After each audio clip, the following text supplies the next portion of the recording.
Yo, what's up, you everybody? This is Super Nick Austin here today, or tonight, more like, for our latest video of the SNA podcast, which is episode 47.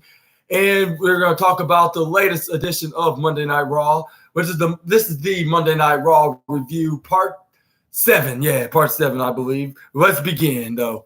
We're going to start off with Cody Rhodes cutting a promo about talking about let's see right here.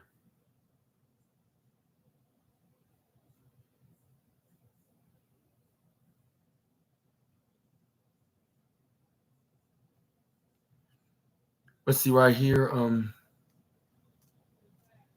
But yeah, he was talking about Jey Uso right after he welcomed the fans from Sacramento, California, at the Toyota Arena, saying simply about the Judgment Day offering Jey Uso to join their group, but he did, but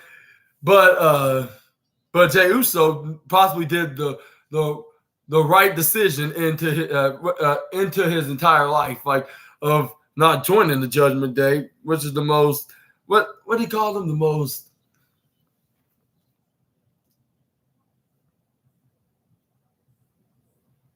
let's see right here.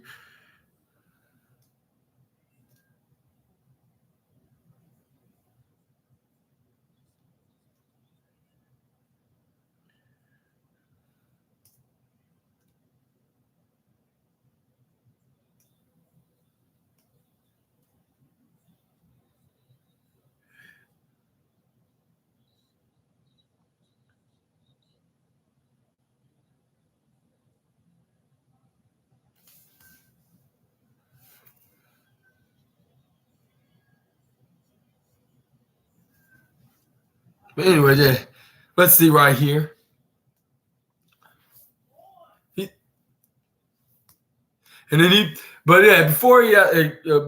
I talk about more about Jey Uso, but he's like, for the past 2 weeks I've been interrupted from the subject, though I want to speak it here tonight when I have the opportunity to, and that's the cut to the chase about the subject, meaning of main event Jey Uso. That's what he said. That's correct. And then that's when he started talking about saying, and he said like he's no longer in the bloodline, and then he said most of the when Jey Uso left the bloodline, like he said people backstage told me like that I shouldn't have brought Jey Uso in, and they should have let him sink because that was on him. But he's like, but I believe in second chances, and that's not me. I'm not that kind of person that's merciless and heartless. And no, and I are not best friends. Like perhaps we're not even what he said. Perhaps we're not. But oh yeah, that's what he said. Perhaps there could be any other reasons that I hear. Like I don't know. Something just tells me that we're not in the third inning anymore, boys. Which I don't know what reference is that, but y'all let me know down in the comments what he's referring to if you're not in the third inning anymore. It's like, oh, okay, whatever that means. Probably that we're not in this endless we're not in this ball game into this ball game anymore because that game just ended like a few months ago. Ever since his loss at WrestleMania 39. Which he's still trying to get on his way of finishing the story, but that's a story for another day. This is where he said, the greatest decision that Jey Uso ever done is turning down the Judgment Day. And I was like, I agree. And then this is where he describes the Judgment Day as he didn't fully say it, but what is his description opinion on the Raw heel purple color faction. He was like, that's what it was. He said like the Judgment Day are undoubtedly a toxic and a toxic faction in the history of. And then before he had a chance to describe in the history of WWE, that's when the Judgment Day came out, and this is what they had to say right here. With Damian Priest was on the microphone saying, let's see right here, like, hey. And this is when he started speaking Spanish to Dominic about what Cody just said about the Judgment Day. And this is where Dominic Mysterio was like, was responding, but it took him like a couple extra seconds because the fans were not having them talk, because every single city or state or wherever country they're in, if they're having a Raw or SmackDown show, like wherever he makes his appearance, mostly on Raw, like with him trying to be on the microphone and say something, but when he before you have a chance to say anything, this is when the fans started booing. They weren't having none of it. They were like, boo, like, we do not want to see you there tonight. Like, boo. Well, I would say in kayfabe, of course, saying we do not want to see you tonight. But anyway, this is where Dominic's like Cody, before finish his statement of saying something to Cody Rhodes, this is when fans start booing louder. This is where he tries for another time. This is where it was unsuccessfully working. He was like, everybody's like, boo. And then I believe he said something in Spanish, which I believe he said, well, I believe it's most likely shut up. This is where, and then this is when Dominic Mysterio finally say something on the mic, saying,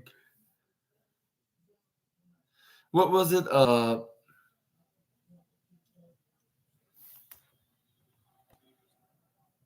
Let's see right here.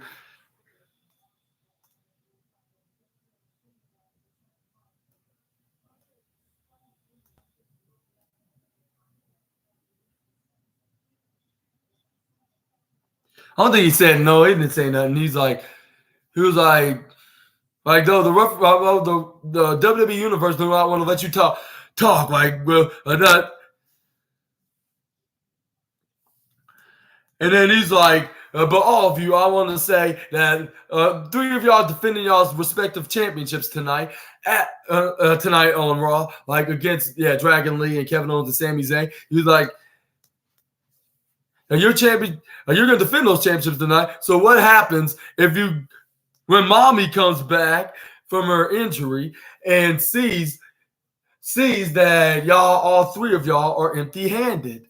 And then this is when all 3 members, not 4, but we're going to talk about the 4th future member just in a moment. But anyways, this is where all 3 members of the Judgment Day took off their championships around their arms and waist, and they were getting ready to head into the ring. But before they can mug him in a 3-on-1 outnumbered disadvantage brawl, like this is where Jey Uso runs in the ring and get ready to fight them.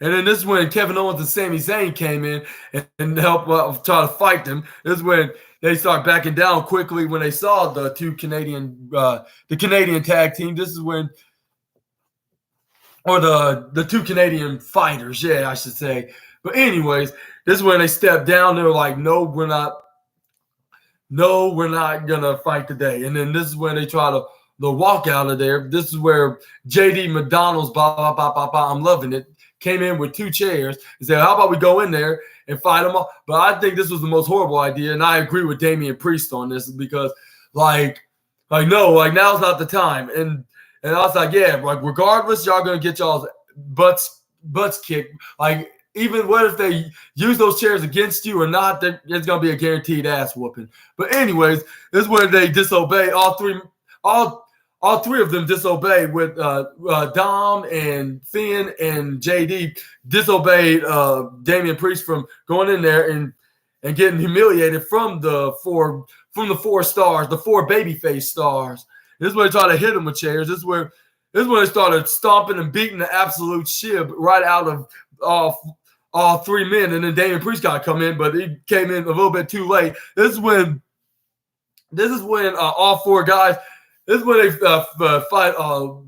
They fought Dominic, JD, and Balor off out of there. Like, beat them out of the ring. This is when it was Damian Priest. Now this is where he tried to fight Kevin Owens or Cody Rhodes. This is when they jumped him and started hit him in a four-way beat down. And this is when Cody Rhodes grabs the steel chair and whacks it right into the back of Damian Priest, which and later on in the main event is going to be the Undisputed Tag Team Championships on the line. But what y'all thought about the segment genuinely?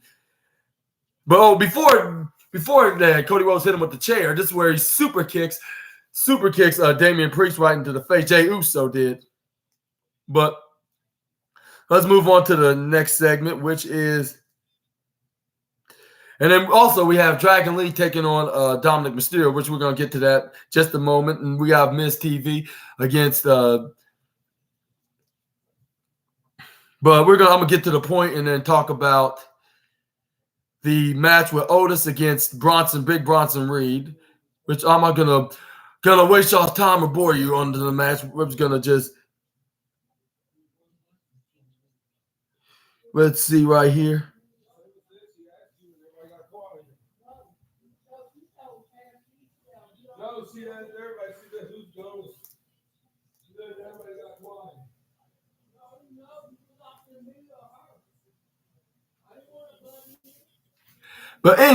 But yeah, this is where Big Bronson Reed hits him with a shoulder tack to Otis. This is where Otis was not budging from the shoulder tackle. This is where he started headlocking the former North American champion. This is where he Irish whips him right into the corner ropes. This is where he shoulder tackles Big Bronson Reed. And then this is where Otis. And this is where they did a double clothesline, but no, man, it was showing neither of man, they're showing any kind of weakness. And this is when they start shoving each other. This is where they're like, you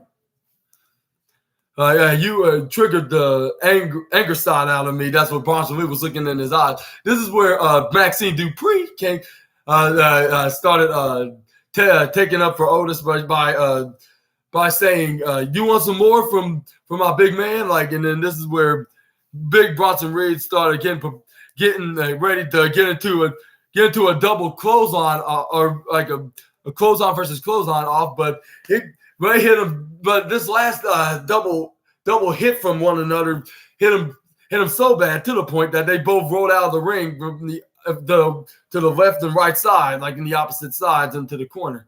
But yeah, they got back up, and then with them looking very exhausted from hitting each other with all their weight, like with the clotheslines or chops or shoves or anything or tackles. And then that's when they try to go for it again. But Otis got lucky because he just rammed them like a big I'll say Mack truck to describe between either a truck or a train. I don't know what's the name of a biggest train, but I'll say the Mack truck. Like he rammed them right into a Mack truck right coming out of the tunnel, like coming straight out of the tunnel, like with so much force more than Big Bronson Reed had to knock down the former Raw Tag Team Champion. This is when Otis started screaming that he's the bigger beast, like and the alpha male of this match. But he tried to run right into a splash, right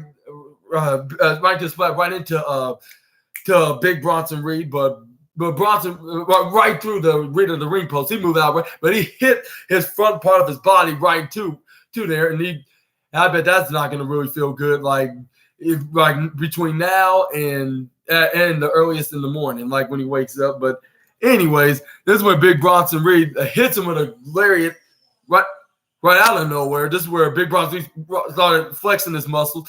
This is where he throws him back right into the ring. And then let me talk about more where he hits him with a Samoa drop.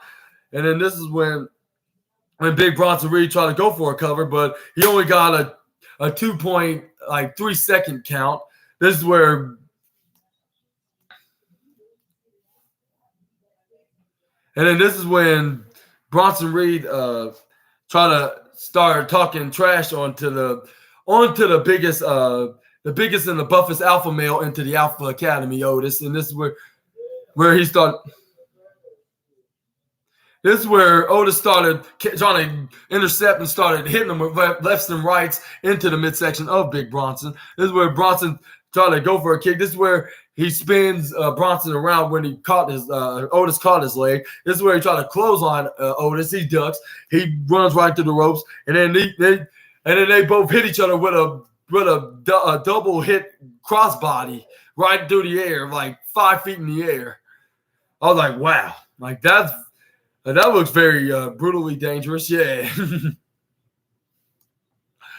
But yeah, this is where Otis hits him with a back elbow. This is where throw him right to the other side of the ropes. This is where he hits a very impressive roll, like a duck roll, like Chad Gable would do. I bet he learned that from his coach and tag partner. This is where he hit him with a spinning discus clothesline, which he connected, but at the same time he still was on his feet. He wobbled right to the ropes, bounced off, and then this is where Otis lifts him up into some kind of a Olympic slam. Like, I bet that was a tribute to the Olympian, that Olympian, and to his tag partner Chad Gable, which he's the idol to the Olympic gold medalist. This is where he hits him with a spinning elbow. Hey, Birdie Bird. Mm-hmm. Oh, Uncle SNA miss you too. But yeah, this is when Otis rips off his Alpha Academy shirt. This is where he was about to get ready to hit the Caterpillar elbow drop, which he successfully hit the Caterpillar, and he did a side knee elbow drop. This is where Otis tried to go for his finishing reversed splash right off, like where he started getting ready to jump right off the middle rope, of course. And then this is where he tried to do so, but he missed just by an inch with Bronson Reed rolling out of the way. This is where Bronson Reed takes advantage. This is where Bronson Reed hits him with a running senton. This is where he finally goes around the top rope, hits the tsunami for the 1, 2, 3. And I was thinking, like, I hope this is not a burial for the Alpha Academy rather than just a push. Like, they're going to lose a couple of their matches until they bounce back and start getting better again. But I think this is probably a sign for a push for Bronson Reed being the next big monster in the mid-card division. Like, if they need, like, a top heel being their mid-card champion, they can probably depend on him being the IC title, like, if he gets the opportunity that way. But anyways, what y'all thought about this match? Like, do you think it reached at least the highest in the expectation, or did it needed it could have been better the way they wrestled in the ring? Y'all let me know down in the comments. But anyways, let's move on to the next. We got a backstage confrontation between not in a physical way, but only like face to face with the latest NXT Women's Champion Becky Lynch, with what's her name, Tegan Knox running into her locker room, I believe, or yeah. This is where Becky Lynch is like, where have you been? Like, out in the ring accepting my open challenge, which is a reference to from the time they changed the plans, because they thought that Natalya was doing more work than Tegan Knox. And I was thinking, like, yeah, like, because she's a veteran, and two, they know she's very dependable when they need her. But anyway, this is where I was like, yeah, this is a reference. This is an obvious nod to what happened last week. Like, it was supposed to be Tegan Knox taking on Becky Lynch for the NXT Women's Championship on last week's Raw, but they canceled those plans because they think that she wasn't getting that much appreciated into WWE, so they gave her the opportunity instead. And then, which Natalya was supposed to face Xia Li at the main event tapings the day before, but they switched with Xia Li having her face Tegan Knox, while Natalya took on Becky Lynch last week, which Becky Lynch obviously successfully defended the NXT Women's Championship at the time. But yeah, this is where Tegan Knox responded with.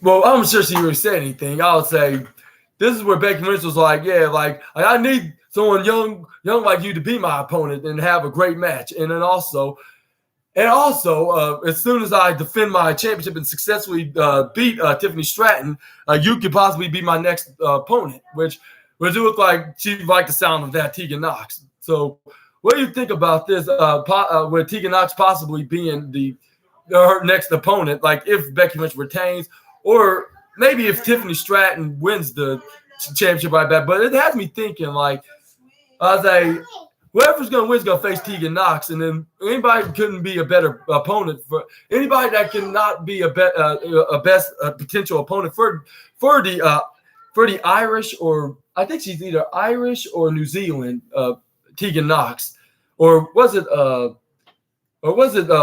Britain, British? Yeah, no. Either way, yeah. What do you think about her getting an opportunity for the former Irish last kicker, the man Becky Lynch for the NXT Women's Championship? Like, and do you think that she should face her, even though you probably think for the NXT Women's title is a downgrade, but it's actually an upgrade for the women on the Raw roster and the NXT Women's roster, and for a future potential main roster run with Tiffany Stratton like being in mind, like of being into the main roster. But yeah, again, just let me know what y'all's opinions about this matter down in the comments below, and let's move on to the next match, which is Tommaso Ciampa taking on Ludwig Kaiser. Which I'll say Ludwig Kaiser is not really a guy that should be a mid-card star, at least, or even. I'll say, yeah, definitely not a main event star, but at least definitely not. He should stay as a tag team with Giovanni Vinci, especially, I'll say, for the fact that they're known as a tag team, even though you could possibly prove me wrong in the future. But for now, I just don't think he's ready for the main roster because other than having a really decently good match with Tommaso Ciampa, I just don't see him taking on to see him following to his teammates, his leader and his teammates' accolade as being the most successful and longest reigning IC champion like him. But anyways, let's go. But yeah, but before we had the match, this is where it cut out with the right into the backstage segment with Tegan Knox asking for an opportunity for the NXT Championship. Right after Adam Pearce was on the phone with somebody that's higher on them, which is probably to the new owners of WWE, which is Endeavor. But he was probably on the phone with one of those guys that's in higher powers than he is as general manager. He was like, "No, we don't have any kind of plans of who's going to be traded from Monday Night Raw towards Friday Night SmackDown, with the trade with Jey Uso going to Monday Night Raw and to Friday Night SmackDown." This is where Tegan Knox said I never had an opportunity to face Becky Lynch last week. So is there any way that I can get an opportunity like at least like tonight or next week for the NXT Women's Championship? This is where Adam Pearce was like, I'm not sure we can do this, like because we have Becky Lynch taking on Tiffany Stratton and at No Mercy, and then this is where Natalya came in and interrupted. He's like. And this is when she apologized. She's like, "Sorry to interrupt." And she was like, "It's great to see you, by the way, Tegan Knox." And while you're in here asking Adam Pearce for an opportunity do you mind asking for my rematch against Becky while you're at it? This is where not Tiffany Stratton. I mean Tegan Knox. She was like, "You know what, Natty? Like I've been thinking, like, I have nothing but respect for you. Like you already had your opportunity last week against Becky Lynch, and you also lost last week." Against the current NXT Women's Champion. And then this is when Natalya kind of got defensive. And then she was like, and besides, like you would probably not have a chance even if you did got an opportunity for the NXT Women's Championship. And this is when Natalya started arguing with Tegan Knox. This is where she's like, clearly someone's been whispering in your ear, and I'll be worried about that. The greatest trick of a champion is to distract her hyper challenger. And then to say, I don't have a passion.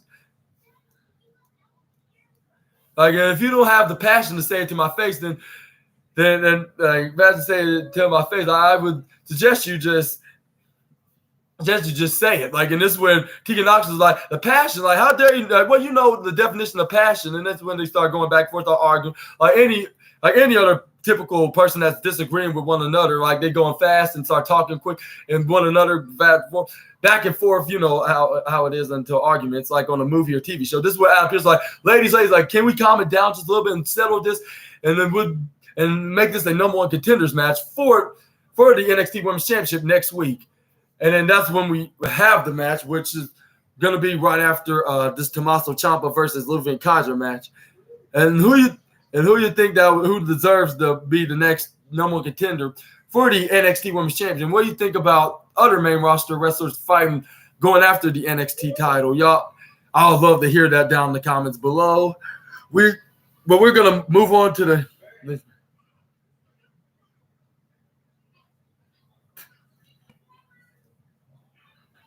And I'll say for Ludwig Kaiser, back to Ludwig Kaiser's perspective, I'll say I just couldn't see him as a single star unless he does some kind of a change. But it looks like we possibly could see that. But after watching this match, but he's probably gonna be known as be the sidekick and right hand man of the longest reigning defending Intercontinental Champion in WWE history.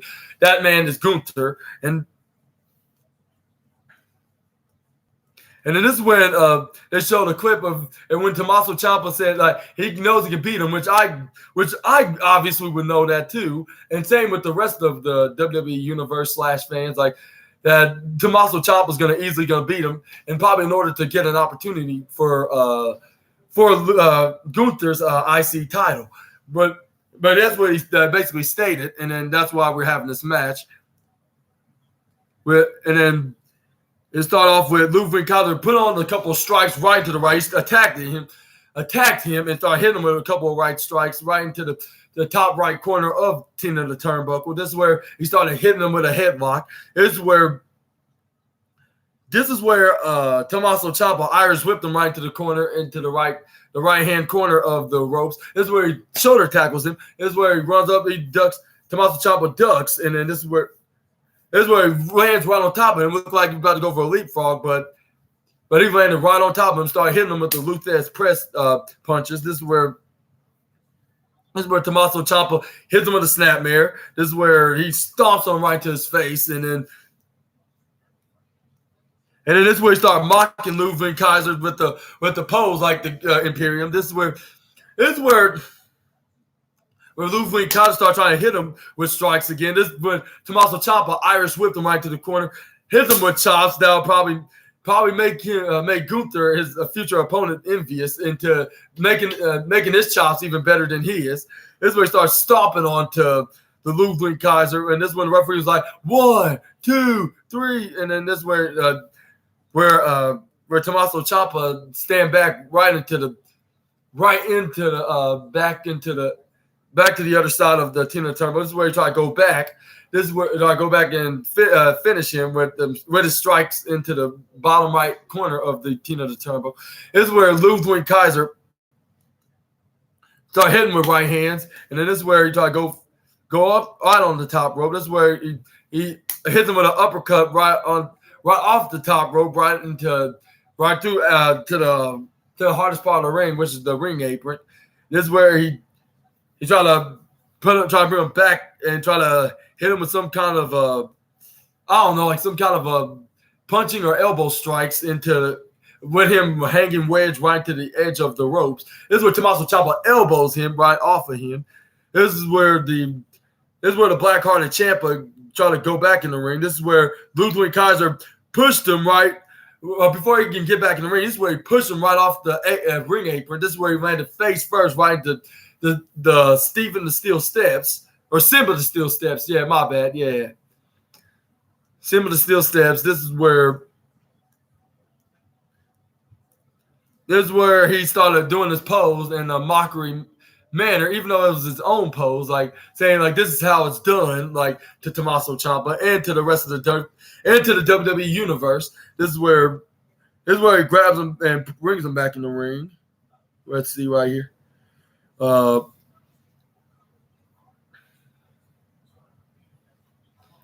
This is where This is when this is where he was in the other. They went to the other side of the ringside area. This is where he throws him right out and then clotheslines him. This is where Tommaso Ciampa's like, "Come back here," and then this is where he throws him back in the ring. This is where Tommaso Ciampa was getting ready, and they hit the clothesline right into the outside, which he went right on the outside. This is where Tommaso Ciampa hits him face first right into the hardest part of the ring, which is the ring apron. This is where he hits him face first right into Alan the announce table. This is where he hits him face first right into Simba steel steps that made him, after he hits hits face first right into the steel steps, he made him flip and go flying over it. This is where Tommaso Ciampa's like, "Get up. Yeah, get up off your feet."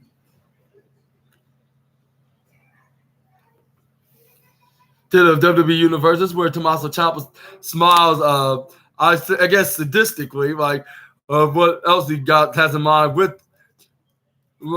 against the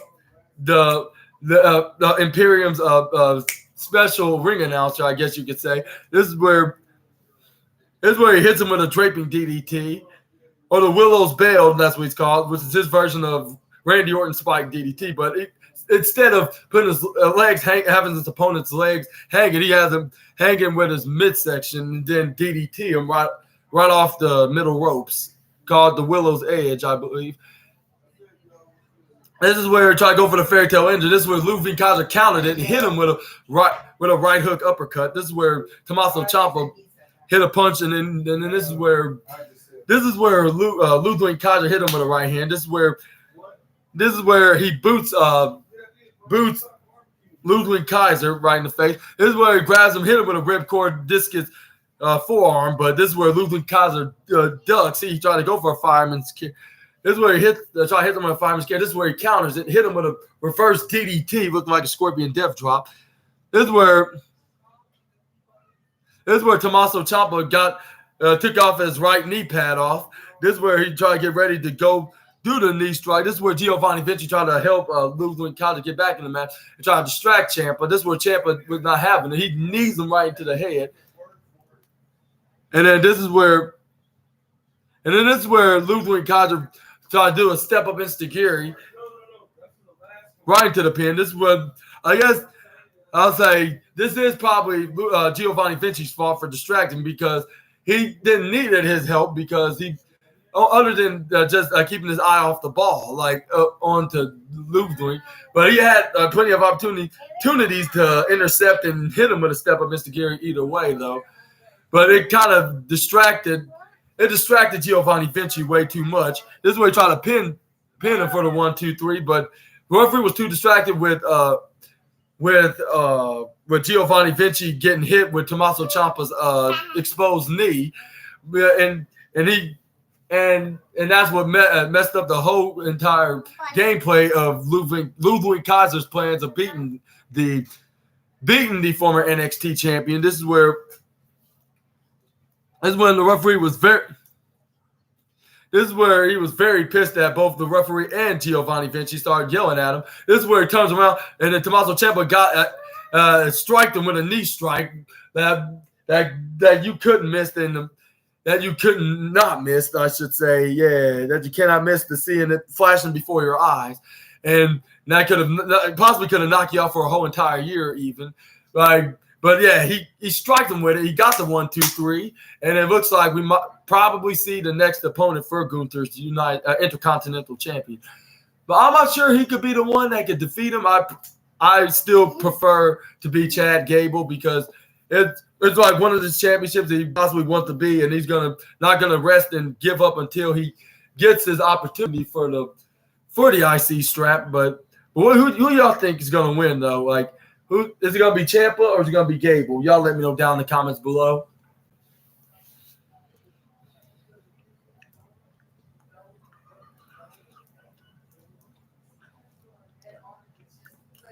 This is when we thought a hype up for Dragon Lee for tonight's match for the North American title, which that was up next. Let's see right here.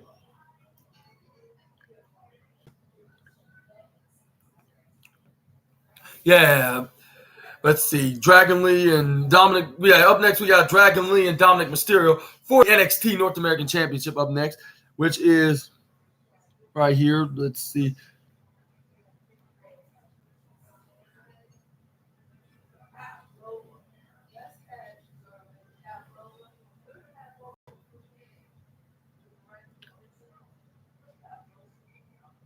Or before we had the North American title match.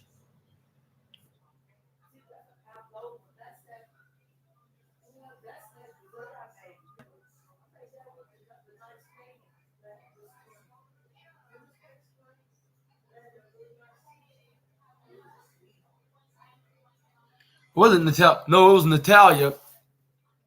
Up next is Natalia against Tegan Knox for Becky Lynch's NXT Women's Championship. But I'll say this was a very short but very entertaining match. Like, see what because it's two wrestlers, like one of them being hardly utilized onto Monday Night Raw, like finally being used on the main roster cable channel and cable television, I should say, in the main roster's cable television show, which is Monday Night Raw.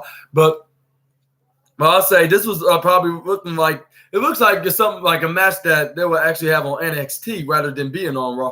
But anyway, it was really a great match. And for those who watched, what y'all thought about the match, y'all let me know down in the comments in advance. But anyway, this is where we got Tegan Knox hitting a hammerlock back move, and this is where Natalia hits her with an elbow. This is where Natalia started toying, started playing with her head and saying you want the title, like you have to go through me first. And this is where Tegan Knox got very pissed. She shoves Natalia. This is where Natalia got mad. She tried to shove her back. She tried to go for the natty by nature. This is where she ducks. She lifts up Natalia right off her feet. This is where she started hitting her with blows right into her face. This is where Natalia got back up from it. This is where Tegan Knox got prepared. She hits a spinning elbow strike right onto Natalia's head. This is where Tegan Knox was knee strike right into her head. This is where Tegan hits a superplex face buster. This is where Tegan Knox hit her signature move, which was a side cannonball senton, which she slides up and lands flat on her back and her backside. This is where hitting her right into the face, and then this is where she pins the former SmackDown Women's Champion. This is where she kicks out.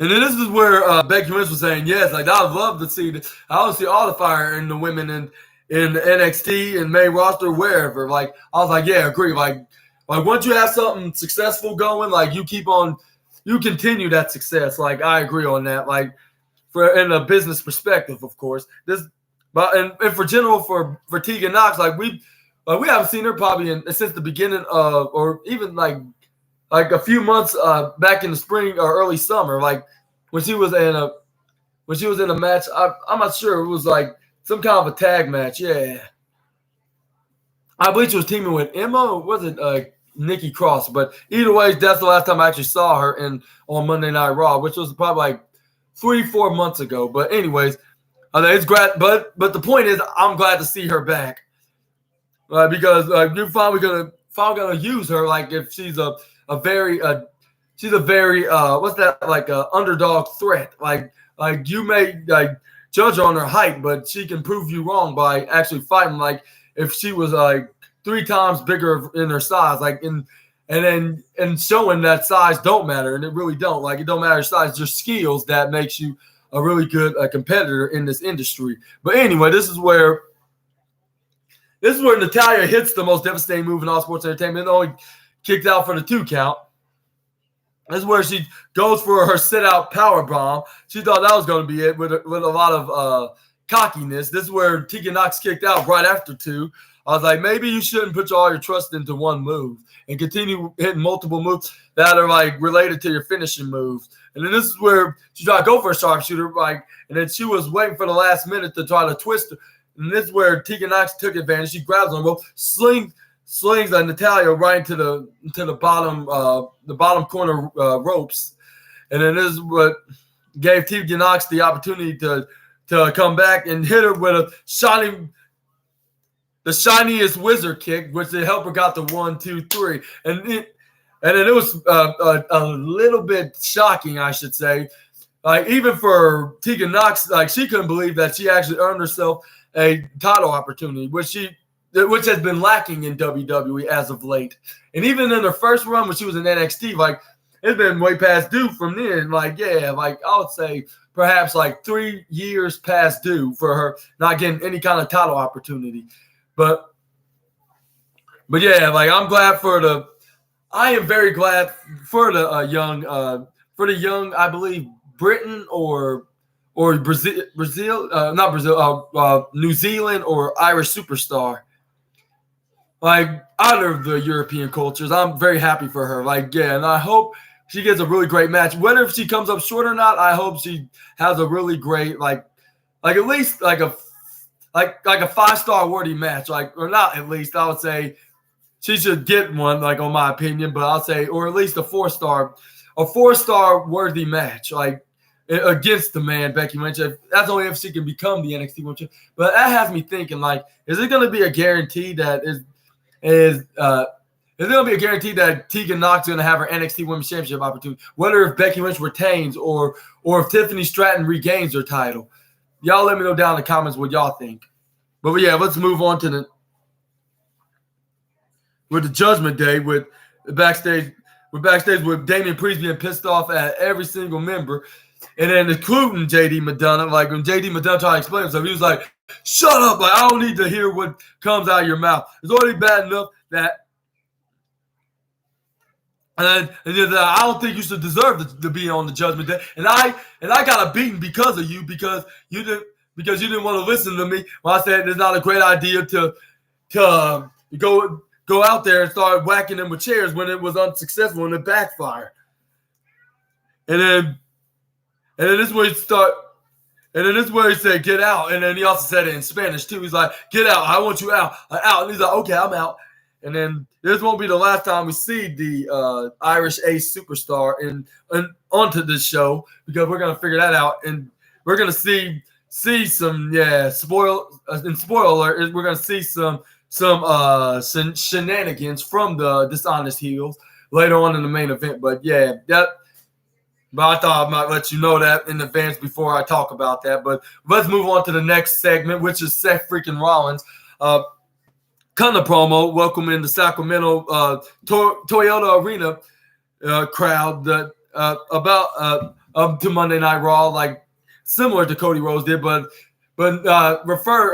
except this time it's Seth freaking Rollins doing it, and Seth freaking Rollins is, and then he referred himself as the current World Heavyweight Champion, the what is that, the Visionary, the Revolutionary, and Seth freaking Rollins. And it is where he calls out Shinsuke Nakamura like he planned on doing like last week to confirm things for the next less than 2 weeks from now at the Fastlane pay-per-view. But this is where Shinsuke Nakamura came in, interrupted.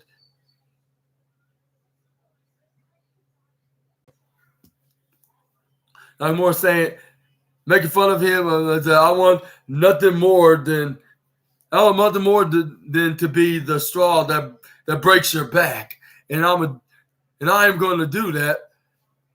And he's going to do that when he faces him in the match for the.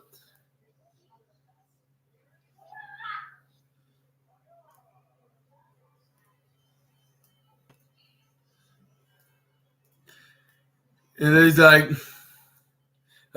"You're not gonna have no resistance. Your back gonna have," and like make it clear this match is going to be so brutal, and it's going to be barbaric that you will never walk again. I'm like, wow, that's very cool. Like, why would you try to make your opponent cripple? Like, I know that's your opponent for y'all's upcoming pay-per-view match for the World Heavyweight title. Like, but you don't have to go too far trying to make them cripple just to win a championship, which is your first ever World Heavyweight Championship main roster title. But yeah, you don't have to go too far just to win it. And he's like, walk again, and then it's a last chance, like,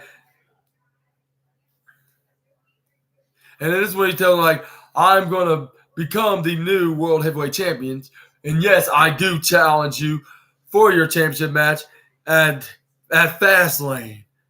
Well, he said it all in Japanese, of course. Like I'm gonna be called the World Heavyweight Champion, or be. This is your last chance of being called the champion and the number one star into this brand, and even last chance of standing while you have the chance to. And then this is where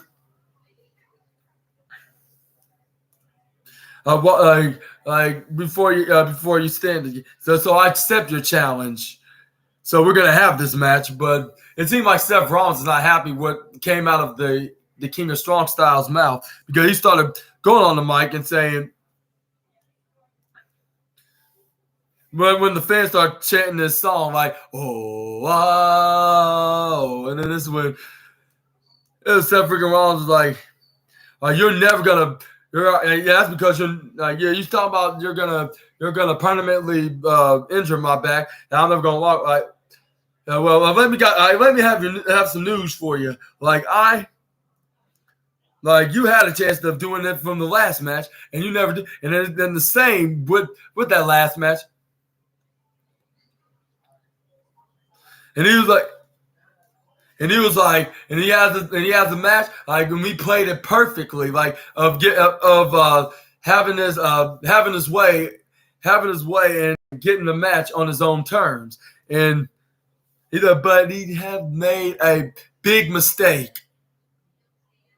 One critical big mistake. Yeah, that's what he said.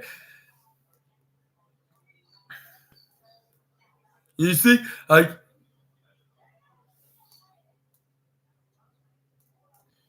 and then he said, like, you're threatened, like, let's see what he said, like, about how he's gonna beat him. After he said you made one little critical mistake, or one big critical mistake, and that is you see, Shinsuke Nakamura, like, he thinks that a broken back is a weakness, and I have a broken back as a weakness, and he thinks he's gonna exploit that weakness. He's gonna beat me so bad that my daughter is ashamed of looking at me. And then this is where Seth Rollins was going to drip beast god mode, because this is where he started.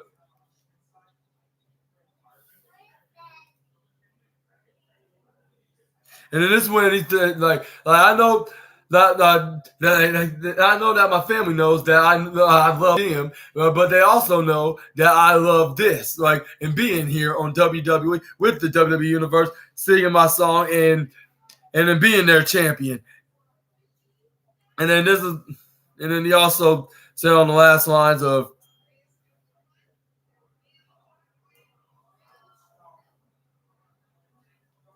let's see right here.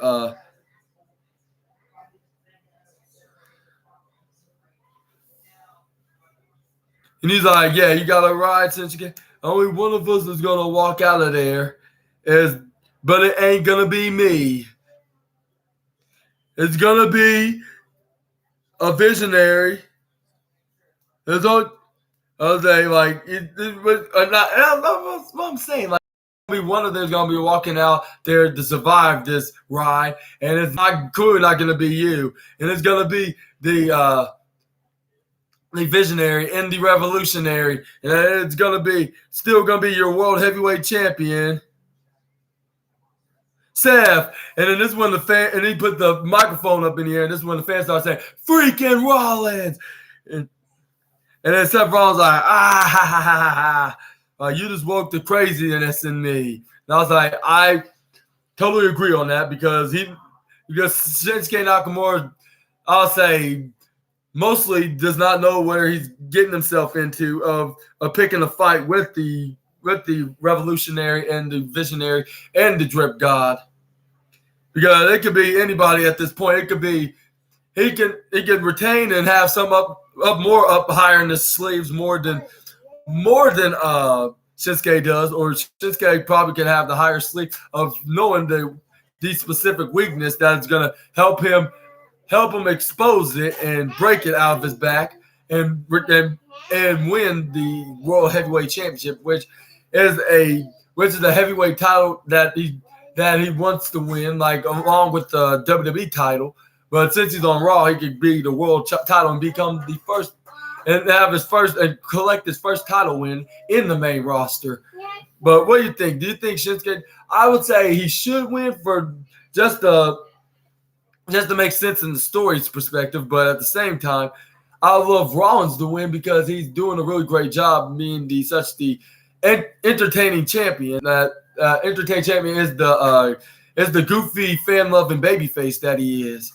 But yeah, we're gonna probably figure that out at Fastlane. But I would love to hear y'all's opinions down in the comments below. This is where we got a backstage interview with the guy that had issues with Shinsuke Nakamura before, and that man is the one and only Ricochet. And he was walked into the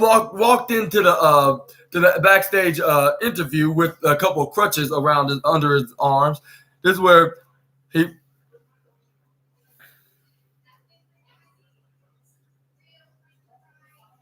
And this is where he's talking about his injury, which is he's like, I don't know what I'm saying. I'm here. I'm on crutches though, unfortunately, but I can speak to my fans and my followers and the people who support me, and I guarantee that I absolutely will return. And I can tell you that it'll take a lot more than this to keep the highlight into the ring. However, let me think one thing abundantly clear. It doesn't matter who wins up the last man standing match at Fastlane, whoever he walks out as the World Heavyweight Champion or not. I got unfinished business with Shinsuke Nakamura. And I forgot to tell you, it's announced as the last man standing match, which that made me thinking like didn't he lost the championship last man standing match, and that was like half a decade ago. But maybe this could be a change. Maybe it could be a change of that. And we're probably going to see finally Shinsuke Nakamura winning a last man standing heavyweight championship match. But we're going to see if that happens a week from the Saturday. And who do you think is going to win this? Y'all let me know down in the comments below. I'd love to hear that. And also,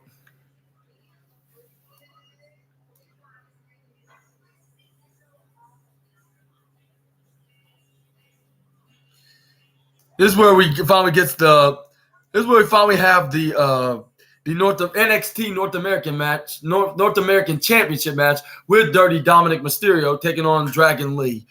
Let's see. And it looks like if they were not fighting for a mid-card title from a developmental brand of WWE, because Dragon Lee showed that he doesn't need that much developing in WWE, because it looks like he somewhat understands into WWE style and wrestling, along with his Lucha Libre style. And it's because he started hitting crossbodies on Dominic, and then he hits Hurricane right off of the hardest part of the ring, which is the ring apron. All kinds of incredibly amazing moves right onto the current North American champion. And then this is where he runs up. This is where he ducks down. This is where he slides up right to a rolling front foot. This is where Dominic wait for him to run right through the ropes, try to catch him. He was a bit too slow and late to do anything and even reacted, because he hurricane run-ed him right onto the side, which had him sent him packing right onto the ringside, which Dragon Lee wasn't quite done yet because he run up and hit him with a rolling senton right off the top rope, which had him crashing down right into the corner of the ringside area. And then this is where he heads back in the ring. This is where Dominic Mysterio intercepts and try to go for a single leg Boston Crab, but it didn't really did anything because he slide right into the ropes and slide right through the canvas and went right to the ropes and get a rope break. This is where Dominic Mysterio bring them right, superplex them right onto the ropes, but he went back on his feet. Dragon went back. This is where Dominic Mysterio tried to kick Dragon Lee. This is where Dragon Lee caught his leg. This is where he tried to hit him, land the face first, right into the hardest part of the ring, the ring apron. This is where Dominic Mysterio acted quicker than what's his name, Dragon Lee, because he grabbed him by his head and DDT him right on the apron, which he had him send him right to the concrete floor on the ringside in a sleeping and napping state.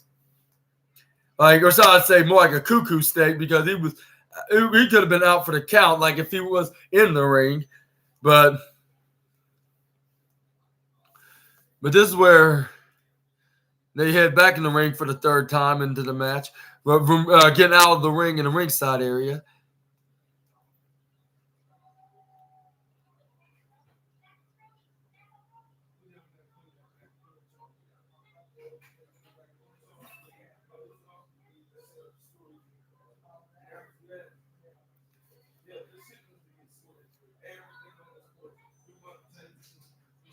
And this is where Dominic Mysterio ties the laces onto his Dragon Lee's mask and tied it right to the ropes so he won't do nothing about it. He tied him into like triple dozen knots, and then this is where he starts stomping on him like what any old bastard ass evil fan hating heel would do, and start doing that until he's tired of stomping onto the former AAA tag team champion.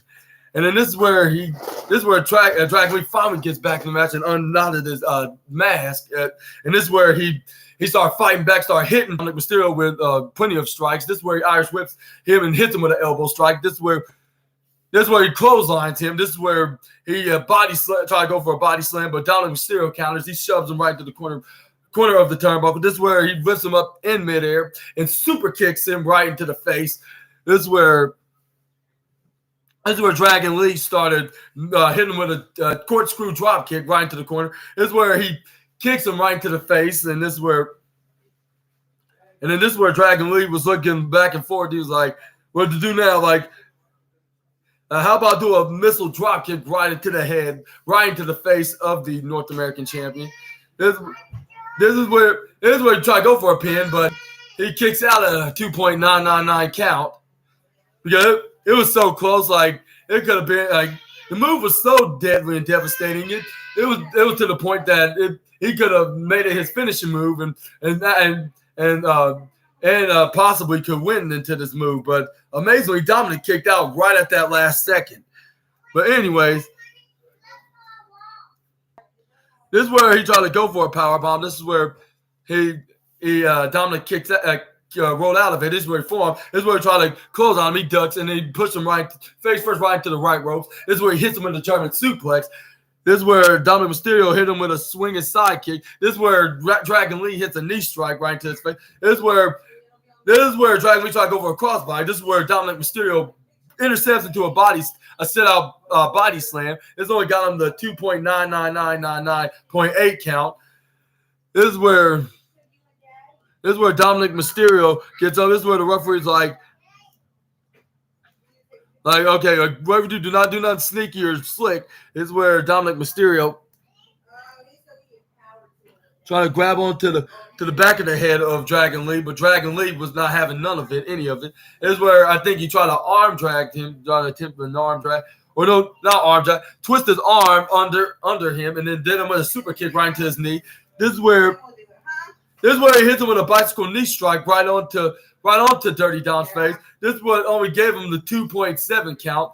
like so close though. Like even though it's not 2.9, but it was so close for him to get a win to become the new NXT North American champion.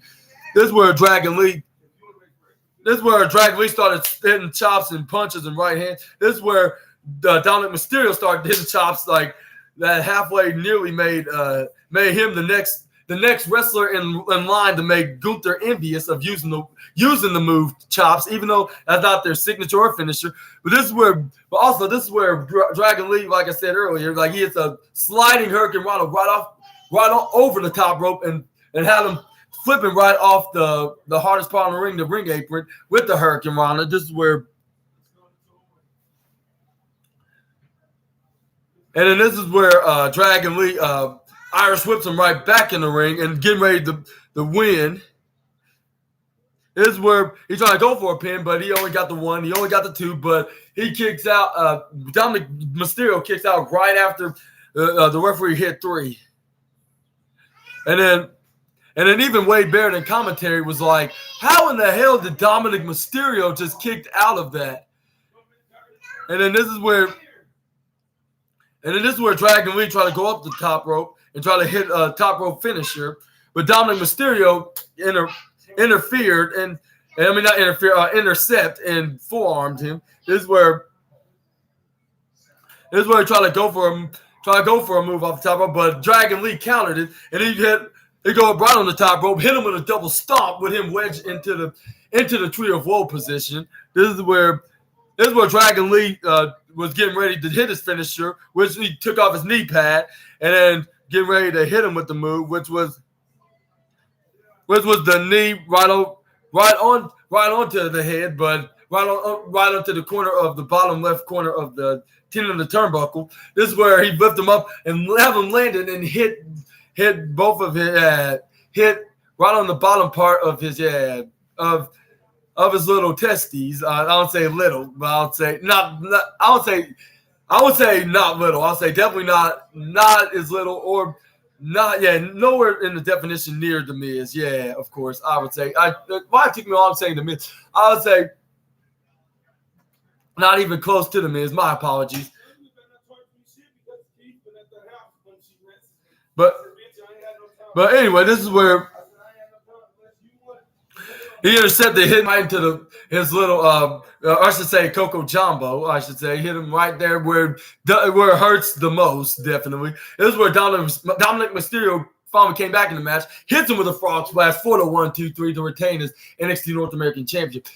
And the original plans was supposed to have Mustafa Ali watch this match and possibly would have saw a screwy finish, which we're probably going to learn that on the news tomorrow or even Wednesday.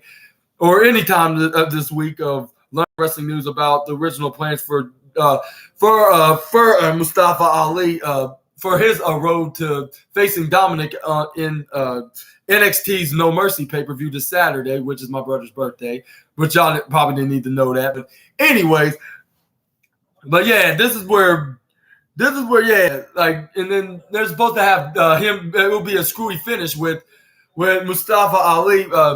With ahead of making it there's going to be Dominic Mysterio and Mustafa Ali, which Dragon Lee probably would have interfered, and it would probably cost Mustafa Ali the title, which it will be some kind of a 3-way feud, and we'll probably see one of the men winning the North American title, to continue the feud on NXT, which we'll probably see Mustafa Ali would have turned heel on. But what do y'all think?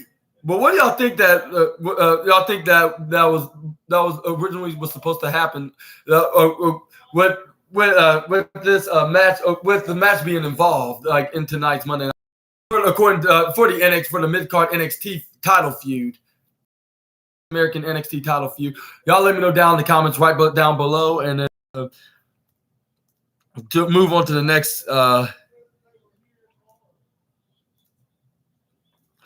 Right in the backstage area, which they showed like 2 weeks in a row that Nia Jax annihilated the likes of Raquel Rodriguez and Chelsea Green, I should say, and her former ally Shayna Baszler and Piper Niven and Zoe Stark. Which, like I said, I think she got some justice on Shayna Baszler, because the last time she was on Raw before making her return 2 weeks ago, she got brutally attacked by the Queen of Spades and ended their tag team duo with one another. And then she stepped on the arm onto Nia Jax. I believe she's still not over that. And then this is where we got a in-ring interview with Michael Cole interviewing the Irresistible Force. And then this is where Nia Jax gave out her reason why she made her return in the most annihilating way, like of brutalizing the likes of Ripley and Raquel and Chelsea Green and others like that she attacked. Like, and that's why we don't see him now, and we have seen neither Ripley or Raquel in the past 2 weeks because of the Irresistible Force. This is where Nia Jax was like, I am the best. Everybody knows like that I'm the baddest of all WWE, and this is where everybody started booing. And then this is where she said, and you see, Michael, they thought it was going to be Rhea Ripley, that's the most dominant champion, or man or female, in this sport. And I squashed her I squashed her with that sit-out leg drop right off the mid-ropes 2 weeks ago when she right after she brutally attacked and helped Ripley beat Raquel. But brutally assault Raquel to help Ripley beat, just to have her attack her and hit her with that sit-out leg drop right off the mid-ropes. And then this is when the fans started chanting, "You suck, you suck, you suck." And I'm like, if the Great One was here, like in Sacramento, California, I think he would agree. He'll be chanting more louder than any of these fans combined. But anyway, this is where Nia Jax like, I beaten up Shayna. I got beaten and got my arm nearly broken by Shayna Baszler. But guess what? She said I used to team with Baszler, and then and she squashed me in my arm, or not squashed. Or she beat me in my arm and nearly broke it. And guess what? I squashed her too. And it's like Chelsea Green, Piper Niven, Zoe Stark. Like, I squashed all of them. Including Raquel Rodriguez too. And this is why I am the baddest in WWE. Yeah, that may be true, because for the fact that you have a reputation of botching your move, and that risk your opponents that you wrestle in whatever match into their health risk of possibly having career-ending injuries, like whether if it's in their face, their arm, their leg, their head, or their back, or wherever place in their body parts that you could possibly target. And if you're not careful, you can put them in danger. And that's what's going to make you a horrible figure into this industry. And this is where Zoe Stark came out. And then this is where, but anyway, this is where, yes, Zoe Stark came out when chest to chest bump right into the Irresistible Force. They look like, and then they had the referees and security try to break it up. And this is where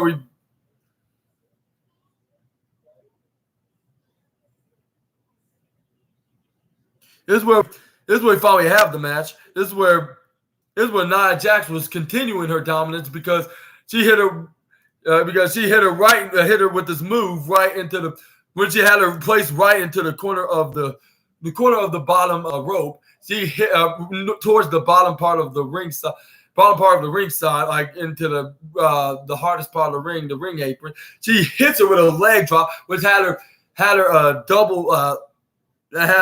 in a double dangerous situation, because she did it with Zoe Stark's neck and throat right into the ropes and into the corner of the ring apron, like when she got double hit right into both ring objects, like 3 dangerous ring objects in the dangerous way, with her getting her face first right into the ring apron, and the neck or throat first, I should say, into the ring, into the bottom ring ropes, which that was very devastatingly horrible. Like just to watch it alone, all by itself. But let's hope this is all like planned, and this wasn't too dangerous. And then they have a safe caution landing right into the move. This is where Nia Jax came back in the ring. This is where she tried to squash her like she did last week, like her and her tag partner Baszler. This is where she goes up right onto the middle ropes, and then this is where she started smirking right to the fans and started mocking them. This is where she did exactly what she did to Baszler and the Baszler and Ripley back last week and the week before, like a week before when she attacked both of them respectively in the middle of their match. Like she landed right onto Zoe Stark's chest, like she hit Impact so hard to the point like she could have Zoe Starks could have spit out her internal organs and her inner bones out, like a whole entire bones out from getting hit with such a maneuver. And then that's what got Nia Jax the 1, 2, 3. And what do you think about? And then this is her first match since her return, by the way. And what do you thought about the match? And what do you think about Nia Jax? Nia Jax now, like, do you think that she still has that bad reputation as the potato head worker of a horrible in-ring performer of putting her opponents in danger, or do you think she's getting better and improving into the squared circle? Y'all let me know down in the comments below. But anyways, this is where we move on to the next. And do you think that she's and before I move on to this next segment, like what y'all think about her being a potential opponent for Ripley at an upcoming pay-per-view for the Women's World Championship? Y'all let me know down in the comments below. This is where Byron Saxton asked him the question about him joining in the about not joining the Judgment Day last week and about that, and then even Lou and then Judgment Day outnumbering him and beating him to a pulp. And then this is where, and he said, "What are your alliance relationship with the American Nightmare, Cody Rhodes, Kevin Owens, and Sami Zayn?" He said, "I'm out with no groups, but like I'm out no emo band, I'm out no group, like I'm out no Judgment Day. I'm no longer in the Bloodline either." And then he said, and he's like, and besides, dudes, like, see how the Judgment Day would, and he's like, brother Jimmy Uso, you know what I'm saying, Sax. And he's like, also know Sami Zayn, by Sax. Like, we also know we noted that and Kevin Owens have got their rematch for the Undisputed Tag Team Championships. He's like, and then we know that even in the strange relationship with KO and Sami Zayn, like, what do things stand between y'all? And he was like, "Did KO have beef with me? Like, it is what it is, Uso. But sorry, Sami Zayn, he's my dog. And if the Judgment Day try to little move at the duo or try to be funny, one act all funny with them, I'm gonna keep an eye on them. And,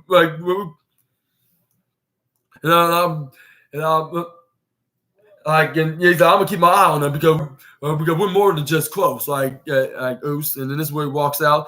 This is where we head over back to the ring with Miz getting ready to do his Miz TV talk show segment with a special guest being Drew McIntyre, which I document that onto my SNA podcast yesterday on my latest wrestling news video. Make sure y'all check that out, by the way. This about him explaining what was his reasons why did he walked out when the Judgment Day were attacking Jey Uso, which we're going to talk about that right now. Which right here gets with the Miz started asking you're asking Drew McIntyre, like, what's on your mind? Like, you can say whatever you want. Like, you're in the judgment free zone. And this is when he was like, and then Drew McIntyre's like, okay, like, what kind of questions you got to ask me? Like, this is your show after all, right? Like, this is when Drew McIntyre. I mean, not Drew McIntyre. The Miz started saying about Drew McIntyre about like him beating Jey Uso, a guy that he had beef with from the last 3 years. Like ever since he became the tribal chief's right hand man, and then he beat him last week. Like him being too distracted with the Judgment Day, and then when he walked out of there, like he didn't help him out just a bit. Even when Cody Rhodes came there, like he was still standing there watching the beatdown, and then he was like. And then it's when the Miz was like, I would have done the exact same thing. I'll be like, yeah, you would have. And it's not because you're trying to. And I bet it probably wouldn't be for no reason why that you would turn your back on him. Like, yeah, like you're more heartless and wicked than any. You'll be more heartless and wicked as Dominic is when he talks about his father's a deadbeat and his allies, or I mean not allies, his colleagues, I should say. Alongside with his allies, that's what I meant to say. And then his colleagues are nothing but losers. That's nothing compared to him and his teammates like Damian and Finn and his mommy Rhea. But anyway, this is where the Miz was like, and he was like, yeah, like just go ahead and take all that frustration on Kofi, Jey Uso, like. And this is when he started complimenting, saying, you're unwavering, you're the unbeatable, and former two-time WWE World Champion. I was like, and this is very ironic because his last reign, when he had his last reign back 2 years ago, you were the guy that dishonestly cashed in your Money in the Bank briefcase and beat him when he was down to the ground and become your second ever WWE Championship reign. But yeah, that's a story for another day. I was like, yeah, that's very hypocritical for you to talk and put him on a pedestal when you were on the edge of when before you were on the edge of beating on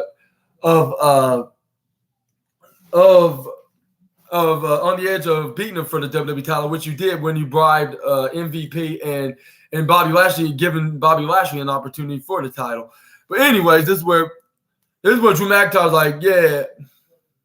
The reason why he explained the reason why he didn't, the reason why Jey Uso he didn't help him because it kind of came back to him when he was helping Roman Reigns putting him in an outnumbered situation, and then he's like, like the old saying goes, like he and he didn't say the old saying go, it just came out of his mouth. He's like, well, karma is a bitch, like which. I'll say you cannot argue at the Scottish Warrior regardless, like about the term, but it's the way he used it on Jey Uso. And this looked like it's going to be some kind of a heel turn, like a tease. But I think that remains to be seen because even he starts showing that edge, and no, I don't mean Adam Copeland. And yes, this is a shout out to Simon Miller, But even though he's showing that, like he still is very cool with the fan base, like with him hand tagging and high fiving the fans, yeah. Like which I still think he's still a baby face. It's just that he's some kind of a baby face that's on the edge and on the mist of becoming sooner rather than later is a heel. Like ever since that the New Day were involved into his feud with the Viking Raiders when he was still teaming with Matt Riddle when he was still in the company. And this is where – and then that begins with him teasing the heel turn, like whether if he's going to turn on Riddle, which that's probably not going to happen anytime soon. But it's probably going to be between the New Day or Jey Uso. But, yeah, make sure you like want to see that. But –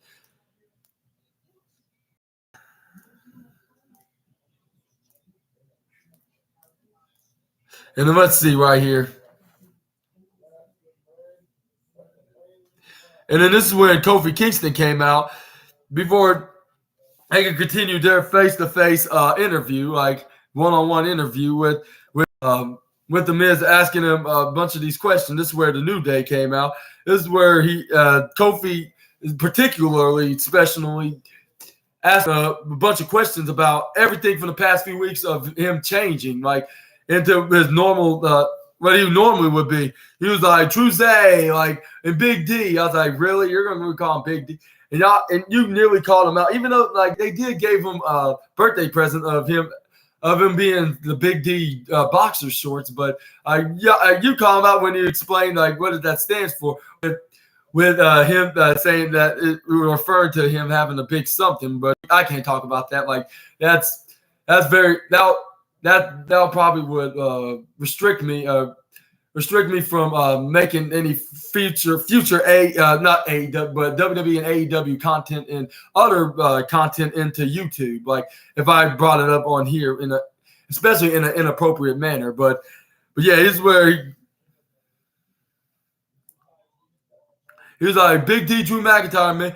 Like, you've been I never expect you to be cold blooded like that because the Drew McIntyre that we knew is not a coward. And like you showed us last week when you walked out of the ring when the Judgment Day was outnumbering Jey Uso. And then he may have did some horrible things while he was still teaming with the Tribal Chief Roman Reigns, but now wasn't that time to be thinking like that. Like he has changed from the end. Like and then this is when Xavier was like, yeah, like I mean for real, like for the past few years, like we've been calling you Big D. But as of last week, you seem like you do a little bit of shrinkage right there, referencing the fact that he's maybe shrinking down below. Like the Miz, like with him having those tiny blueberries, like with Logan Paul and MJ. I'm not MJ. LA Knight, said. But anyways, this is when the fans start cheering like, oh, like, what's wrong? You scared? He's like, your big old sword you got, and like it's too little to get the job done. Was it some kind of a reference to like not satisfying his partner, like which I'll say, is that really necessary to bring this up? Like, I thought this was a family show, like you said, Xavier. Like I thought y'all, like you said, that you're not supposed to be even referring anything about the sort about having something big or something small. Like that should be continuous your business. But enough about that. This is when the Miz start interrupting. Like, hey, how dare you talk to the Scottish Warrior? The big and massive Miz are having. And this was y'all have to interrupt, and y'all interrupted massive Miz and Big D here in our massively greatest interview of Miz TV. And then this is when Drew McIntyre starts saying, "Shut up, Miz," and then I was like, it had me start chuckling for every single minute of the segment right after Drew McIntyre said that with a very deep, stern voice. I was like, yeah, you tell him, Miz. I was very enthusiastically invested into this match. It was like if I was actually watching the match live and as an attendance, as a fan there, like watching the show live in the audience. And then this is where Drew McIntyre started continuing doing this when the Miz starts saying whatever word, like including saying, when my hand goes up, your mouth goes shut, when the New Day was. But this is where Drew McIntyre was like, yeah, it's his own mess. The reason why he's here because he left the Bloodline. He quitted WWE on SmackDown, but the reason why he's obviously here is because of Cody. But it's like his fault that he's here in the first place. It's like I see the action of a hypocrite. And then this is when Kofi started preaching right back to the Scottish Warrior, saying, it sounds like a hypocrite. Like that sounds like you didn't do what you were supposed to do, Drew. Like you should have Jay out regardless. Like that was the right thing to do, and right thing to do. Like whether if you did something, and then this is when he's like, save it, and that's what the Miz started saying, like, save, and trying to take up for Drew McIntyre. Like really, like I know that he started showing some heel edge, like of potentially turning back to the Scottish psychopath, but. That doesn't mean you should take his side like right away when he's still confirmed as the babyface. Like I'll say, that's the reality of saying babyface and heel. But I should say of him being the Scottish psychopath that he is. Like that doesn't mean you should right away take his side if he's not even on your side. And this is when Drew McIntyre was like, "Shut up, Miz!" once again. And he's like, "Do you remember beaten from the youth. He's like, don't you remember those over opportunities that have been taken away from him and his brother Jimmy? Like, don't you remember them beating you down like they did with me? Like, and then don't you not remember what Roman did to you when you were the king of the ring like a couple years ago? Like, you just forgive and forgetting him and forget Roman and Jay and all. Like, and he was like, look, like. You got to earn that trust back just to bring him back or open arms. And then this is when Kofi Kingston corrected him on that, saying like, "No, we exactly remember that." Like, but that was not the time the Drew to be thinking like that. And Jey Uso was here, trying to make it right. He's like he was not trying to be like Roman Reigns. He's trying to bring that. He's trying to bring all that. Bring what he left off on SmackDown to Raw, like, make it right and make it better. And this is when The Miz starts saying, "Oh, make it right." Like, yes, he said, like, this is what, like, are you kidding me? And then this is when Drew McIntyre was like, "Shut up, Miz." Like you're really getting on my last nerves. Like what he said with a Scottish accent. This is when the fans start laughing and start cheering on him. He's like.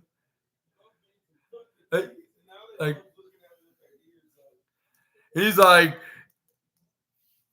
you call me a coward, and then you hurry up and give them respect at one time. And then this is when Kofi Kingston started praising the Scots Wars. Like, Drew, we saw you in the back. We saw the work you be putting in. Like, we respect that. As the sun rising.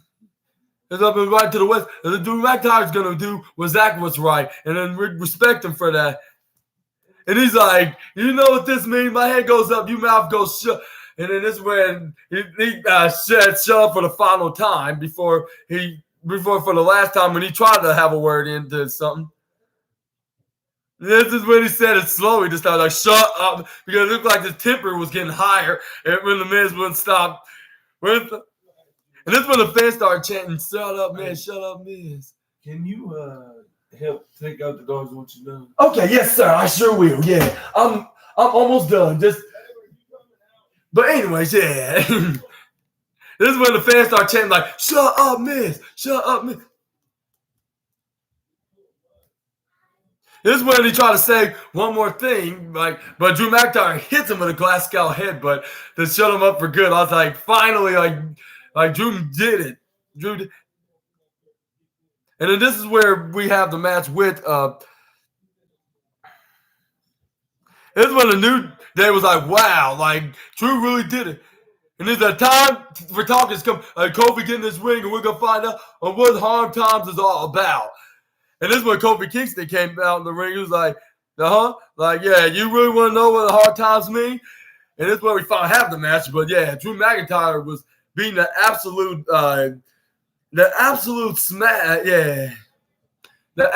taste out of Kofi Kingston's mouth. Well, I'm not sure if I should.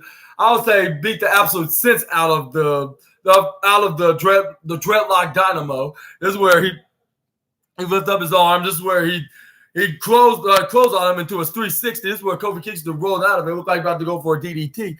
This is where Drew McIntyre was leaning right onto the ropes. This is where Drew McIntyre tried to clothesline Kofi. This is where he ducks down. This is where Kofi goes flying into a suicide dive. This is where it makes him land right into face first, right into Alan the announce table. This is where Kofi was like, yeah, like, are you going to realize it now? This is where he tried to Irish whip him right to Simba the Steel Steps on the right side. This is where Drew McIntyre counters it. This is where Kofi goes up and slides onto the steps. This is where he tried to intercept and try to go up on the top of of Simba the Steel Steps, try to go for a crossbody. This is where Drew McIntyre moved right on time. This is where he catches him right with a right hand, right to the jaw, makes him go face first, landed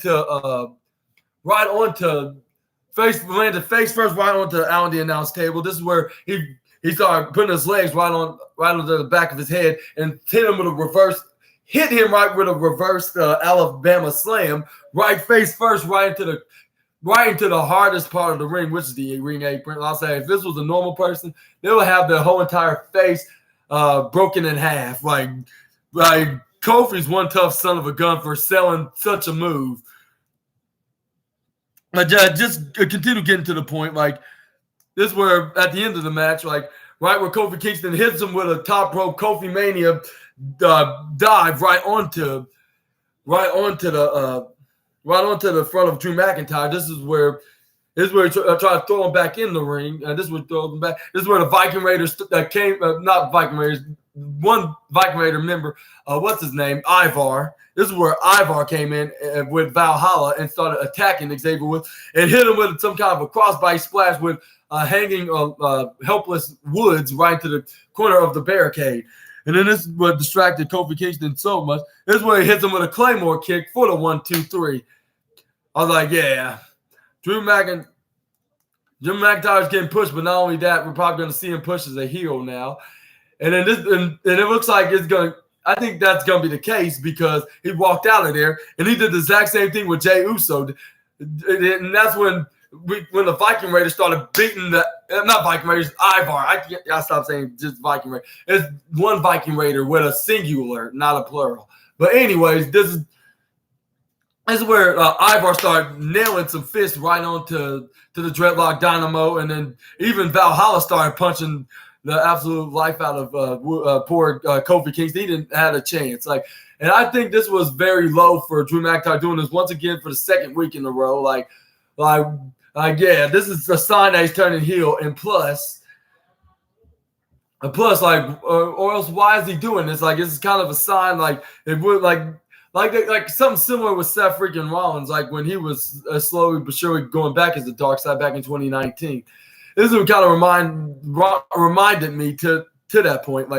But he did it in a way that he just fight him and beat them very harder when they're in the match, like a professional, but like a heel would done it, but still showing that he's still a baby face for now, but he could turn heel, and then he's gonna have this gimmick that he doesn't trust baby faces that used to been heels that he used to encounter, that he used to encounter before, when he was the baby face, and he's gonna not forget that he got brutally assaulted by these guys, and he's gonna take their anger out into a time that when it's not necessary.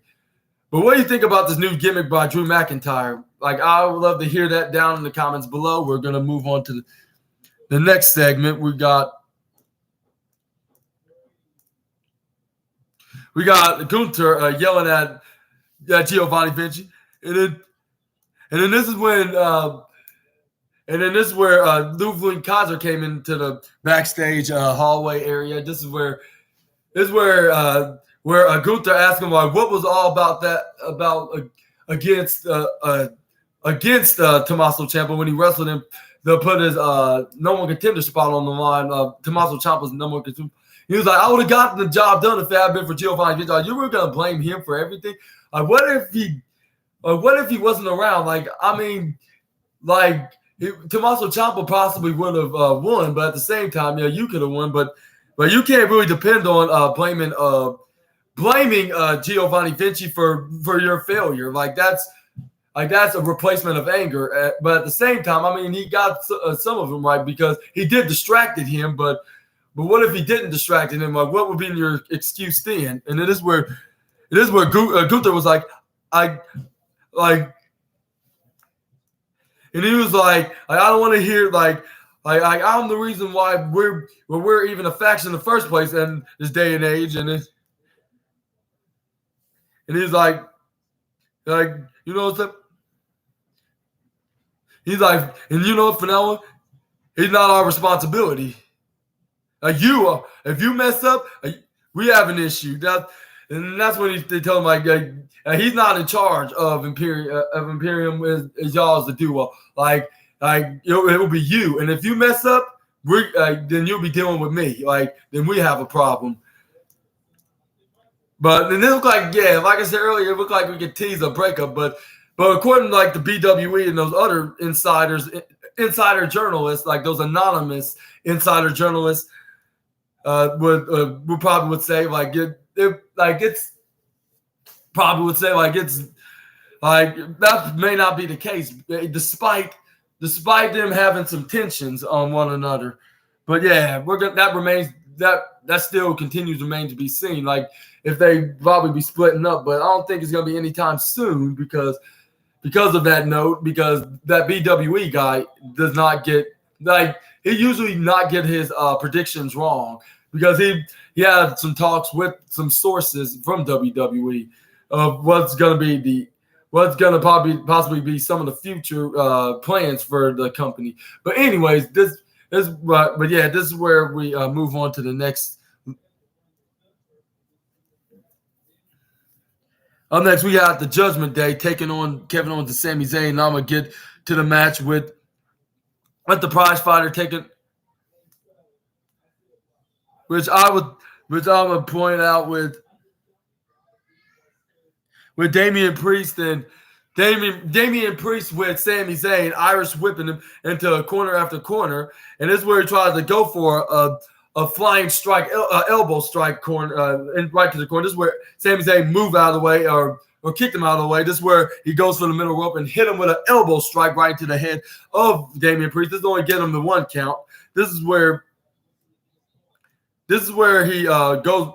This is where Damian Priest counters Sami Zayn suplex, pushed him right to the corner, and had Finn Balor tag himself in this, and hit him face first right into Tina the Turnbuckle on the right top corner, the top right corner of Tina the Turnbuckle. This is where Irish whips him to the other side into the bottom left corner, and Irish whips him and hit him with a knife edge chop, snapmared him into a headlock, and this is where Sami Zayn trying to get back up and get out of the grasp of Finn Balor. This is where Finn Balor started hitting right hands into the corner to Sami Zayn. This is where Sami Zayn got Irish whipped right into the corner by Finn Balor. This is where he clotheslines Balor. He hits him face first right into Tina the Turnbuckle in this corner, in the top left corner where Kevin Owens was waiting for him to get the tag. This is where Kevin Owens This is where he tags in. He trips him over. This is where trips over Finn Balor. This is where he hits him with a senton back to back. And then this is where Damian Priest look stare at him and start mugging Kevin Owens. This is where Kevin Owens was like, "Suck it." And he was like, "What? You want something? You want to fight? Like, go ahead. Like, yeah, come in the ring. Like, I still have plenty enough left for 2. Like, yeah." And then this when the referee's like, no, right now, you gotta stay in there. You're not the legal man. And this when it was a smart, excellent move from the prize fighter of playing by their book and trying to beat them at their own game, like of trying to win back their undisputed tag team championships. And then this is where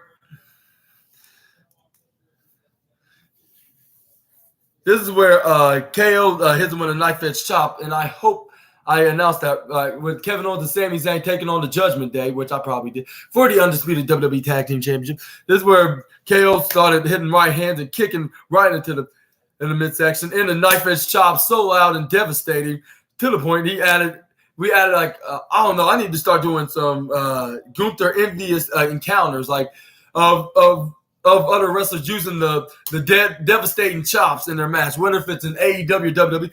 But this is where Damian Priest tried to hit him with his signature strike, side strike kick right into Kevin Owens. This is where he ducks and it backfires on Damian Priest. Like he got his legs stuck right between the rope, and then Kevin Owens shoves him right on the outside. This is where Finn Balor trips him over and hits him with a double foot stomp right into the chest. Let's see right here.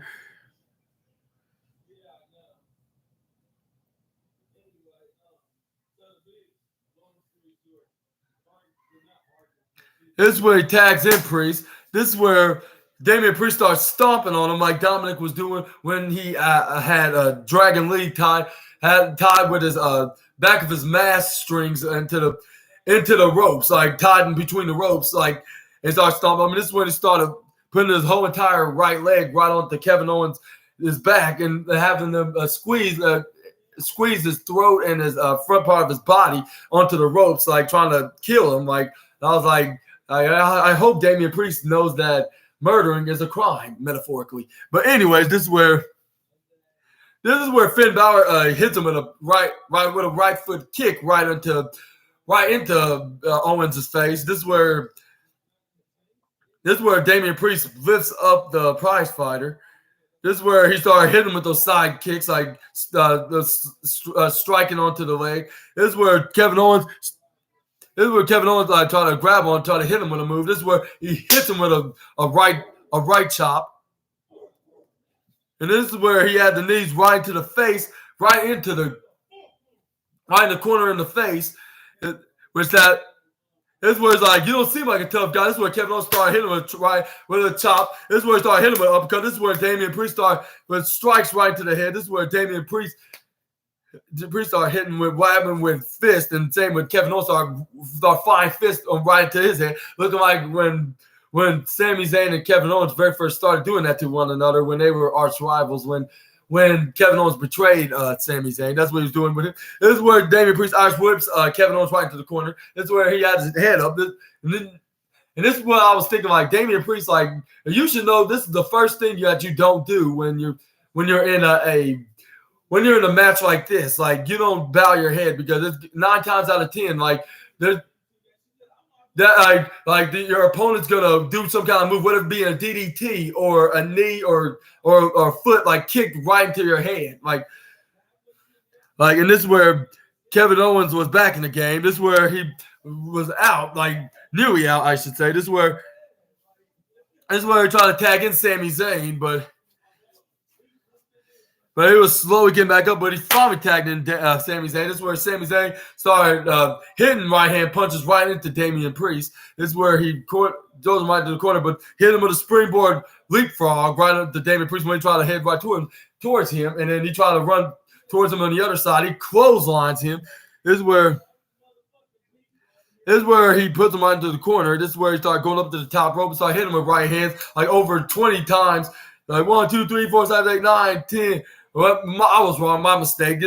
10 times. This is where he hit him 10 times. This is where he Irish whipped him right to the corner ropes. This is where Damian Priest tried to go for some kind of a flying flapjack maneuver. He counters into a missile drop kick. This is where he throws Finn Balor right on the outside when he tried to attack him. This is where Damian Priest tried to close on, but he ducks. This is where Sami Zayn clotheslined him with both hands. This is where Sami Zayn started looking at both Balor and Priest and him on the other side. This is where he runs and hit him with a flying senton right off the top rope with both members of the Judgment Day. But we're gonna get to the point of the video, which is talking about more of the match. This is where we end up in the match. This is where Sami Zayn nearly won with the haluva kick on Damian Priest when Damian Priest. Let's see. Oh, no, not a haluva kick. This is where he hits the so-called at least most devastating move in all sports entertainment. And it looked more devastating than anybody hit the Blue Thunder Bomb. This was the most ultimately powerful Blue Thunder Bomb I have ever seen Sami Zayn ever did yet. And this nearly did got the 1, 2, 3. But before the referee can count to 3, Finn Balor comes in and stops the pinfall. Or else we would probably see the first time that the Blue Thunder Bomb became broke the curse, I should say. Yeah, my bad for slowly dragging out. But anyway, that broke the curse of the least most devastating move and turned it to the second most devastating move in all sports entertainment, the surprise roll. Not the surprise roll. Next to the surprise roll, but which is the Blue Thunder Bomb. The second most devastating move in all sports entertainment, the Blue Thunder Bomb. Which he knew he did that, but let's hope that he does win with this maneuver and make it the first ever time that he won with the Blue Thunder Bomb and make and break the curse of being the least most devastating move. But yeah, we'll talk about that later more. But this is where Kevin Owens came in, spears Finn Balor, started punching the absolute crap out of him, like showing why they call him the prize fighter. Finn Balor tried to do the best he can. This is where Dominic Mysterio continued his interference and hot shot at him right on the outside on the ring side. This is where Damian Priest tried to hit some kind of a flapjack facebuster maneuver, looking like a reverse Uranagi. This is where he only got a 1 and he only got a 2, but before the referee can count fully the 3 attempt, Sami Zayn kicks out at 2.999999, which I knew that was not going to happen in this way. Like, I could see if he did hit one of his powerful finishing moves, then I would see that Sami Zayn was not going to kick out of it. But anyways, this is when Damian Priest was thinking about what how they put him away while laying in flat in the ground I would say in a woozy state, I should say. This is where Dominic Mysterio started arguing with the referee. This is where the referee nearly ejected him. He's like, I'm giving you a fair warning. Like, you better stay on the ground. Like, if you're gonna be out here, like, you're not you cannot be interfering in this match. He's like, well, I try to warn you. But before he can ejected him, this is where Jey Uso came in, hits him face first right into the hardest part of the ring, which is the ring apron, and he started continuing taking it on the other side, right where the commentators were right at the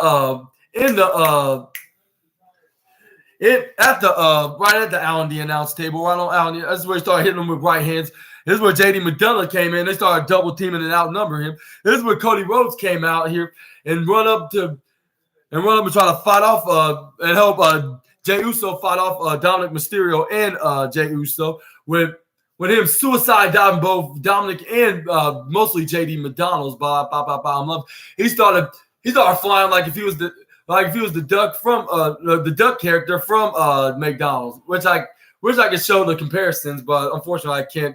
I don't know anything about the graphics yet and the editing. I need to learn how to edit first, in order to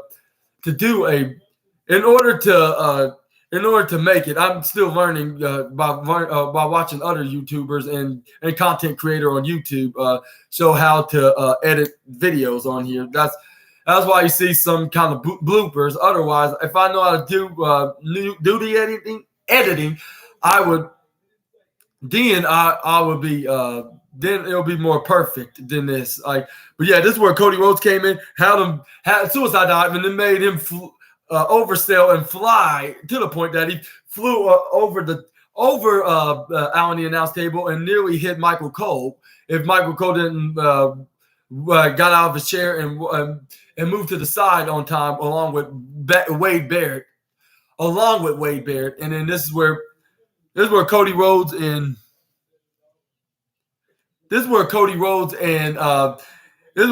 Jey Uso start double teaming on Dominic Mysterio, start throwing punches, and I was like, and this is where Adam Pearce and the rest of the producers and the security and the referees came. I was like, what are you doing? Let them fight. I beat them.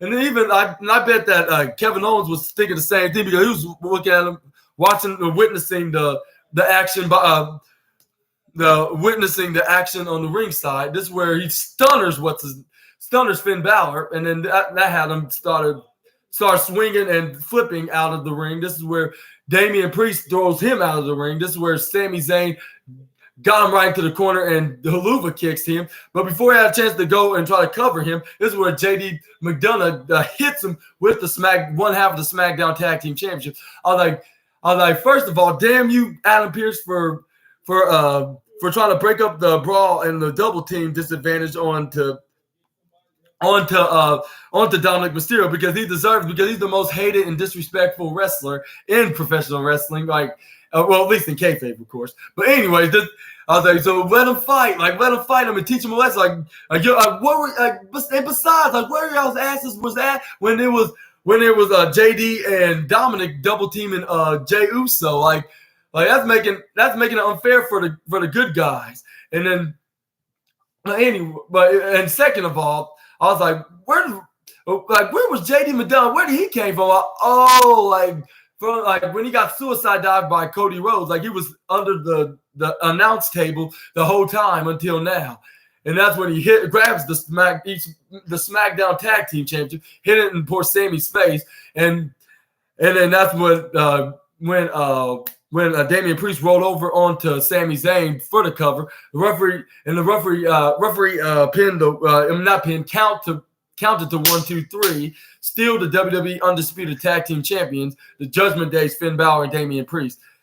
But when they were celebrating, and as soon as they tried to get back to their locker room, this is where Cody Rhodes and Jey Uso came back out there. It was like, we don't give a damn what the staff members and the official himself, Adam Pearson, the referee, says. Like, we're going out there and teaching these guys a lesson, or even more. And this is when they started hitting punches and started throwing punches. And this is where Kevin Owens came back out and started fighting and started brawling. And that's how Raw ended. And they started continued throwing fists on one another. This is where at the end of the match, at the end of the show, after the match, the post-match brawl, this is where we had a spot where Kevin Owens stuns Dominic Mysterio. I was like, finally, right? We finally see a stunner on the Dominic, which we haven't seen in all night. And they continued to brawl, like even when the show was off the air, which I believe there are probably going to be more exclusive videos from the fans who attended. That's probably going to post it on YouTube tomorrow morning or afternoon. But yeah, that'll be tomorrow. But we'll probably talk about that. Yeah, we'll probably talk about that on the latest news, probably this Thursday. Make sure y'all check that out. Episode part 10 of the wrestling news. Make sure to check that out this Thursday. But yeah, that was the end of Raw, and I would give it 4 stars out of 5, and I would say I enjoyed the main event, and doing the main event for the undisputed tag team champions and the North American championship between Dragon Lee and Dominic Mysterio, and the segment with Seth freaking Rollins calling out Shinsuke Nakamura for a challenge, which has been confirmed into a last man standing match from the King of Strong Style. And the artist known as Shinsuke Nakamura. And then we got some Tommaso Ciampa matches, which was very entertaining for Lou Vincata. Even though it doesn't look ready as a single star, but he did put on a great show, I gotta admit, and give credit when it's due for the henchman of Gunther. And then we got another very entertaining match with what's his name? What's her name? Tegan Nox and Natalya for the women's championship, for the NXT women's championship, and then we have Nia Jax having her match or return match, like since her return from 2 weeks ago. But yeah, like how would y'all rate Raw? Like, and do you think it was really good or great, or do you think that it could have been better, or whatever? Like, whatever that's on your mind, like, y'all let me know down in the comments below, and I would love to hear that. And I hope you liked this video, and if you did, make sure you give me a huge thumbs up, and make sure you subscribe and click the bell notifications so you can be notified when I upload a new video, and so you can have more exclusive content be notified to you. If you want to watch from my very first episode of the SNA podcast till now, you can. It's right on YouTube on my channel, which is Super Ninja Austin, at Super Ninja Austin 213. And speaking of the name, I've been your host. That's my name, Super Ninja Austin. This was the latest episode of the SNA podcast, and I hope y'all have a great night. And I hope y'all see my tomorrow night's video, which is the SNA podcast episode 48, which is the NXT review part 7. Make sure y'all check that out for those who was very interested and invested in watching, which I'm gonna recover everything from NXT. But yeah, I guess this is a goodbye for now. I would say I guess, but more likely a goodbye for now. And I'll see you all there for those who's watching. Super Ninja Austin, the assassin, out.